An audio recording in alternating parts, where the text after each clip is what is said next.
Welcome to the होरा astrologers. मेरा नाम रेहान गुस्सत पाटनीगरा।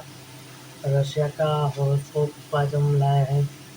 रशिया का हॉरोस्कोप का टाइमिंग हमने लिया है 12 जून 1990, जब सोवियत यूनियन अलग हुआ था और रशिया का उस टाइम पे जन यानी रिपब्लिक हुआ था। 13:45 का टाइम लिया हुआ है मॉस्को टाइम के हिसाब से। यहाँ पे कन्या लग्न है। कन्या लग्न में लग्न काली है और लग्न का स्वामी बेटा है भाग्य भुवन में। दूसरा घर खाली, तीसरे घर में न्यूट्रन और त्रिवेनस है। पांचवें स्थान में राहु, शनि और अपने चंद्रमा का योग बना हुआ है।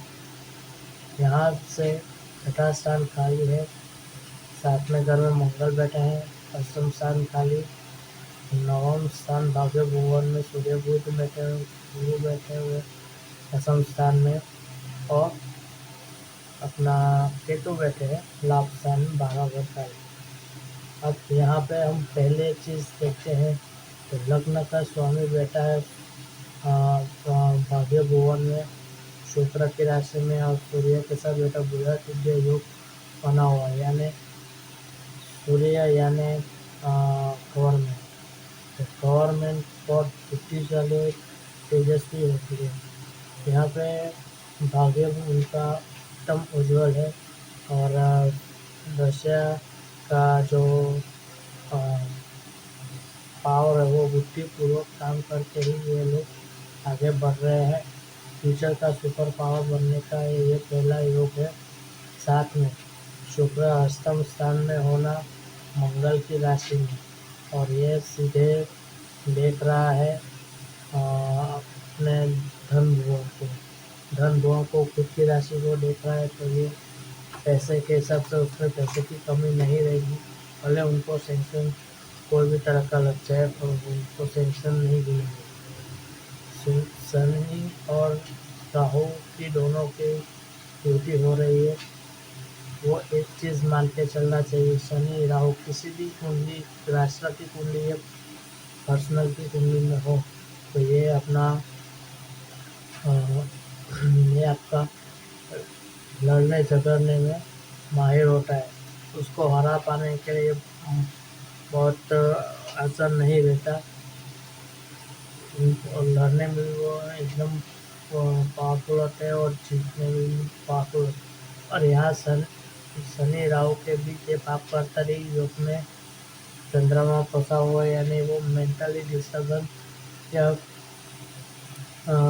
मानसिक दबाव या कोई सेक्शंस के दबाव में अंदर जाने के योग बनाता है।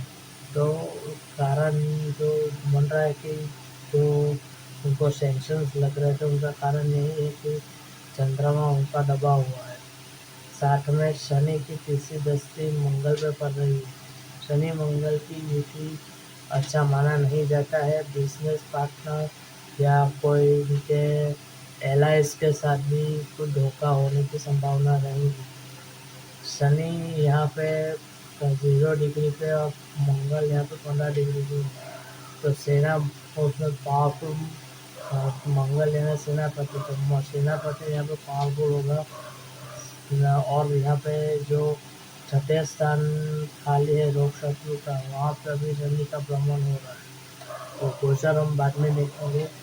अभी हम कुंडली में बात करें तो गुरु भी देख रहा है और शुक्र भी युति बन रही है। तो गुरु राजा और ये प्रजा के अंदर गुरु बैठे हैं, तो ये प्रजा राजा को सपोर्ट करने वाली मिलेगी। तो अगर रशिया कोई भी युद्ध में जाएंगे तो पूरा रशिया का जो जनता है वो उनको सपोर्ट करे, तो भले वो न्यूक्लियर वॉर या कन्वेंशनल वॉर है, बायोलॉजिकल वॉर, उनको कुछ फर्क पड़ने वाला नहीं है। यहाँ पे राहु की दृष्टि पड़ रही है दूसरी, तीसरी, चौथी और पांचवें स्थान में। पंचम स्थान में राहु का दृष्टि सूर्य पे पड़ना यानी राजा के ऊपर ग्रहण लगना माना जाता है। यानी भविष्य में जो पुतिन है उनके ऊपर असैसिनेशन या किसी कुछ न कुछ हमले होने की संभावना रहेगी। लग्न स्थान में दृष्टि होने के कारण, साथ में राहु की भी दृष्टि होने के कारण, और साथ में शनि की भी दृष्टि दसम स्थान में होने, यानी ये पहला ग्रह और दूसरा ग्रह पीड़ित हुआ है दृष्टि के कारण, यानी जो मानसिक दबाव बना रहेगा पूरे लाइफ में। यहाँ पे मंगल और गुरु की भी युति बन रही है, दूसरा, तीसरा और चौथा। तो ये गुरु मंगल की युति लक्ष्मीदायक रहती है, तो पैसा तो उनको आने ही वाला रहेगा। साथ में ये लक्ष्मी योग भी बना है, और साथ में राजयोग भी माना जाता है, तो गवर्नमेंट को इनकम भी अच्छा होगा। मंगल सप्तम भवन में होना, यानी वो खनिज और ऑयल इंडस्ट्रीज और जमीन से रिगार्डिंग जो है उसमें बहुत सारा लाभ मिलेगा। भले उनके ऊपर पाइपलाइन का हमला हो या पेट्रोलियम का क्षेत्र को उड़ा दे, तभी ये उनको फायदा दिलाने वाला ही रहेगा, उनको कोई फर्क पड़ने वाला नहीं है। भविष्य में रशिया के शनि राहु की युति और सूर्य बुध की युति की वजह से ही ये सुपर पावर बनने के योग बन रहे हैं। चौथी चीज़, कोई भी राष्ट्रों की कुंडली हो या कोई भी जन्म कुंडली हो, अगर ये ओ शेप में कोई भी 4 या 5 ग्रहों की युति होती है, तो समझ लो कि ये कुंडली एकदम बलवान है। फिर चाहे वो कोई भी पूरा वर्ल्ड उनके पीछे पड़ जाए, पर उसको कोई हरा नहीं सकता। ये मेन चीज़ है। अब हम देखते हैं केतु को। केतु यहाँ पे पंचम दृष्टि कर रहा है पराक्रम भवन पे, और मंगल के भी साथ में युति कर रहा है, तो ये वॉर में जाएंगे तो सही, पर वॉर में कई बार मुझे खानी पड़ सकती है, यानी जीतेंगे तो सही, पर हाथ में कुछ नहीं आएगा, ऐसा भी होगा। पर जमीन जमीन जमीन यानी मार्स और सप्तम भवन में होना, केतु यहाँ पे होना, जमीन की हाथ में से जाने के योग बना रहा है। पर केतु पराक्रम भवन में दृष्टि होने के कारण, साथ में शनि राहु की युति है, तो ये उनको आपको जमीन यानी जो उनकी जो सोवियत यूनियन था, उनकी ज़मीन वो वापस लेकर ही रहेगा। वो कब लेगा वो उसको बाद में हम बताएंगे। अभी जो वॉर चल रहा है उसके बारे में हम अब चर्चा करेंगे। जब जब शनि धनु भाव में थे, शनि के ऊपर से शनि पसार हो रहा था एंडिंग में, और जैसे ही वो 26/12/2022 को शनि जैसे कुंभ राशि में प्रवेश हुए, और तो वहाँ पे युद्ध शुरू हो गया। ये छठा स्थान माना जाता है रोग, शत्रु और वॉर। और जैसे ही वक्री होके धनु भाव में गए और वक्री रहे 3 महीने तक, तब तक ये वॉर स्टार्ट हो गई थी, और स्टार्टिंग में मुँह की खानी पड़ी। जैसे वक्री होकर मारी हुए और जैसे शनि में उसका भ्रमण शुरू हुआ, वैसे उनको धीरे धीरे सफलता प्राप्त होना शुरू हो गई। अब शनि जब तक ये मार्च महीने तक है, तब तक मान लो कोई ये जो ज़मीन कब्जा करना चाहता है, उसमें सफलता मार्च तक के अंदर सफलता प्राप्त हो जाएगी। जैसे मार्च महीने के बाद जैसे मीन राशि में मंगल के ऊपर सप्तग्रही योग बनेगा, और शनि और राहु की भी युति सप्तम भवन में पड़ेगी, तब ये वॉर, न्यूक्लियर वॉर या थर्ड वॉर की तरफ भी जा सकता है, ऐसा योग बता रहे हैं। और विष्णोत्तरी दशा से फाइनल हम डिसीजन लें। शनि मंगल राहु की भी युति होगी इसके ऊपर से, तो ये पूरा खिचड़ी पैदा करेंगे, और यहाँ पे पुतिन के ऊपर भी हमला होने की संभावना रहेगी। और साथ में जो एलाइज हैं उनके, वो भी उनके सपोर्ट में आना शुरू हो जाएंगे। उसकी वजह से पल्ला उसका भारी रहेगा। भारत के हिसाब से देखने जाए तो ये कुंडली फ्रेंडली रहेगी और सपोर्ट करने वाली रहेगी। राहु जैसे छठे स्थान में आएंगे तो ये ये वॉर और एग्रेसिव होगा। ये वॉर मुझे लग रहा है कि ये 2028 जो मैंने प्रीवियसली वीडियो 2 साल पहले बनाया था जब वॉर शुरू होने वाली थी, तो उसमें भी बताया था कि 2028 तक का युद्ध का समय चल रहा है ये अपना रशिया के लिए। साथ में शनि जैसे नीच हो 2027 के बाद, जैसे 27-28 के में जो शनि इधर आएंगे अष्टम स्थान में, तब ये वॉर वॉर के चांसेस कम होंगे। और मुझे लग रहा है कि नेगोशिएशन मार्च महीने में भी होना चाहिए और उसमें इतना सफलता प्राप्त नहीं होगी या एस्केलेशन और बढ़ने के चांसेस रहेंगे। साथ में राहु जैसे जैसे पसार होंगे धनु राशि में आएंगे और यानी 3 साल मान के चलो कि ये युद्ध और चलने वाला है।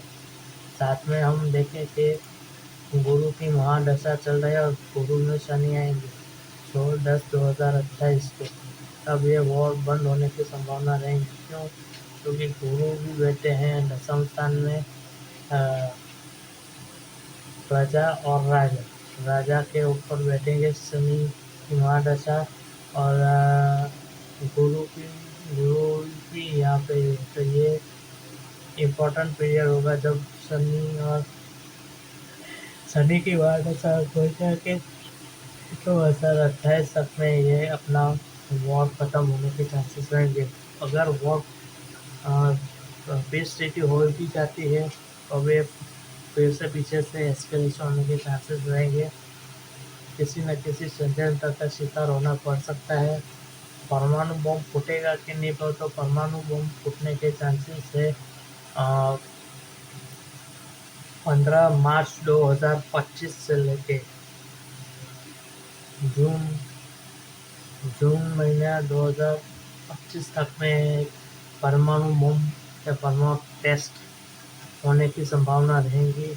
परमाणु टेस्ट से 3 महीने के अंदर हो ही जाएगा, जून महीने से पहले हो ही जाएगा। और यानी परमाणु बम यानी एटम बम नहीं डालेंगे पर परमाणु विस्फोट करके ही रहेंगे। ये आप 100% मान के चलिए, जून से पहले ये परमाणु बम फोड़ देंगे।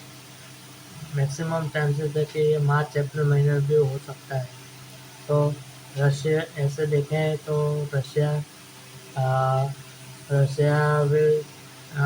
will carry on with the nuclear test संभव है। और साथ में हम नवमास भी देखेंगे क्योंकि ये सिंपल सा कॉम्बिनेशन है। दसम स्थान में शनि और राहु, यहाँ के मकर लग्न भी है, यहाँ पे भी है शनि।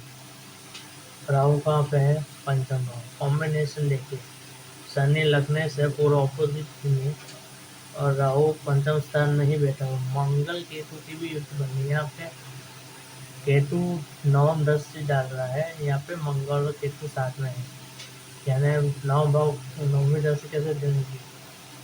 यहाँ से दूसरा, तीसरा, चौथा, पांचवा, छठा, सातवां, आठवां और नवम मंगल केतु की युति हो गई। यहाँ पे मंगल केतु के नवमांश में भी है। तो ये देखे जाए तो सेना अध्यक्ष राजा के ऊपर बहुत बड़ा षड्यंत्र रचा जा सकता है। पुतिन का एसेसिनेशन होना तय है, इतना फाइनल है। और हम विचार करते हैं कि फिर स्टॉक्स हो जाए तो अच्छा रहेगा 2025 से पहले, तो यह 2028 तक ही युद्ध चलने वाला है और उसमें पूरी सफलता मिलेगी। अमेरिका की कुंडली भी हम देखेंगे और मैंने कुंडली देखी है अमेरिका की। अमेरिका अब पहले जैसा नहीं रहेगा। जो वियतनाम में हालत हुई थी ऐसी हालत होने वाली है उसकी। और अभी हम देखने जाए तो सुपर पावर अब मानेगी तो मार्च महीने से के बाद कि Russia is the super power country then America America global power अब रहा नहीं है, ये हम मान के ही चलना पड़ेगा। और वहाँ पे अमेरिका के लोग भी मान के चलेंगे कि द नेक्स्ट सुपर पावर यानी अभी का सुपर पावर मान के चले कि रशिया ही है। थैंक यू, धन्यवाद। यूट्यूब चैनल और एस्ट्रोलॉजर जरूर सब्सक्राइब कीजिए, लाइक कमेंट और शेयर कीजिए। और परामर्श करना चाहते हो तो कॉन्टैक्ट नंबर है 9321 0055। Thank you.